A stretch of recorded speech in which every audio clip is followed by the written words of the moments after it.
Of the course of my time gaming on the internet, I have heard many funny and wondrous things, such as, "He shot my friend, and then he shot me."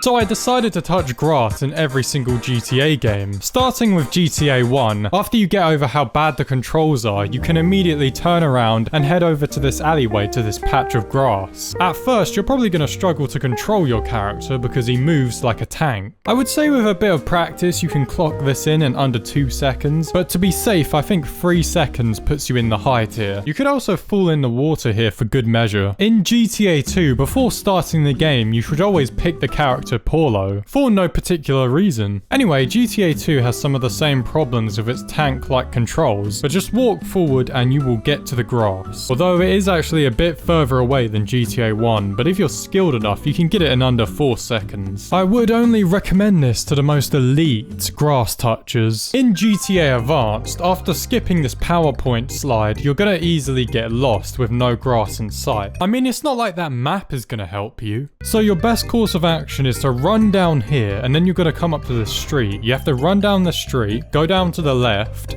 and then keep going to the left, and then right until you get here, you can see the grassy patch, and then you touch it. I think you could probably clock this in at 10 seconds if you run pretty quick. I mean, I bet you could do this in under 8 seconds. The two main problems are that you can run pretty quickly, but you get tired in like 5 seconds, which means you need to pace yourself in a weird way. Or you can just run all the way and walk the last 3 seconds. There are also cars literally everywhere to get stuck on, which doesn't make any sense because this guy can jump over entire trucks. In GTA 3, I'm gonna be real, I had no idea where to go, since you start out the game on a highway. So logically, I tried jumping off the highway to see if I can find some grass to touch. And much like a miracle, I landed straight into some grass. The record for this one is actually gonna be quite tricky because it's easy to glitch out trying to jump over these guardrails. But I think this one's an easy 4 seconds. Maybe if I started a little bit earlier, I could get 3.5. But realistically, as long as you get over the guardrails, it should give you no issues and it should be about 3 seconds. So in Vice City, quickly turning around, I ran straight towards the only bit of grass I could see. I touched it in about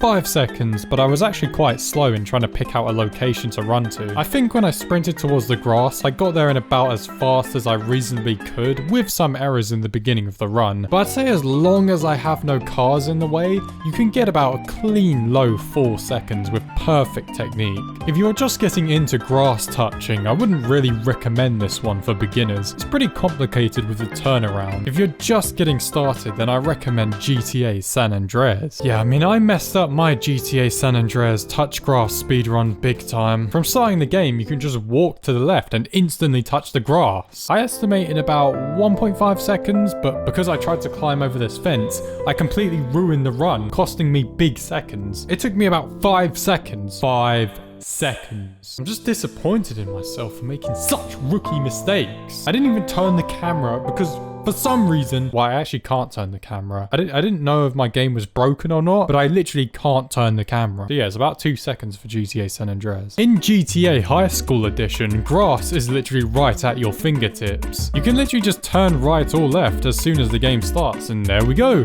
Grass. You can probably do this in under 1 second. I think I did actually. But you do have to attack this child for good measure. In GTA 4, you start in a car with no grass in sight. So until then, you drive and follow the waypoint until you get to car services, and then turn left and then keep going forward until you drive straight into this park. And then you safely step out of your car to touch the grass. Pretty straightforward, to be honest. I'm not sure if this is the most optimal path, but I couldn't find any other grass in the area. Using this strategy, it will get you about 25 clean seconds if you're fast enough, but you can fist fight people on the street for your time to subtract a couple seconds, leading to a final time of 20 seconds. In GTA 4 Lost and Damned, it's actually pretty much the most simple one. Just hold W until you get near grass and then jump off the bike for a quick 2.5 second speedrun. Now I'm gonna be honest, I've never ever played Lost and Damned, so I just shot this guy in the head. It might help with the speedrun. I'll have to test it out more. In GTA 4, The Ballad of Gay Tony, this one is really stupid because you start right in the middle of the city, which is great because cities are known for their greenery. I didn't even attempt this speedrun first until I could find some grass to touch. And when I did find some grass to touch, I had to map out the quickest path to get there. And it was also fun getting stuck on this stupid thing. This was very annoying. Anyway, grass is literally just down the road from where you start. Just one turn and keep going straight until you see grass. The timing can be a little bit tricky, but you will eventually get the hang of it. For those who weren't impressed with Lost and Damned's grass speedrun, grass fans will be happy about this one being significantly longer. Clocking in at about 20 seconds, maybe 18. It would be interesting to see if someone could do it quicker. With GTA 5, it's pretty simple. Just play through the first mission until you get to the point where you can step outside and there's literally just a bunch of grass there to touch. Some might argue it doesn't count because you're touching snow, but there's literally grass right there. Some might argue snow doesn't even exist. You have to continue forward with the story-based mission before you can even reach the outside area. So with that being said, I think a decent time would be 3 minutes to touch the grass, making GTA 5 the longest in the series to ever touch grass. So some might actually realize that I skipped over 2 GTA games, which being GTA Liberty City Stories and GTA Vice City Stories, both of which, well, when I tried to play them, this happened.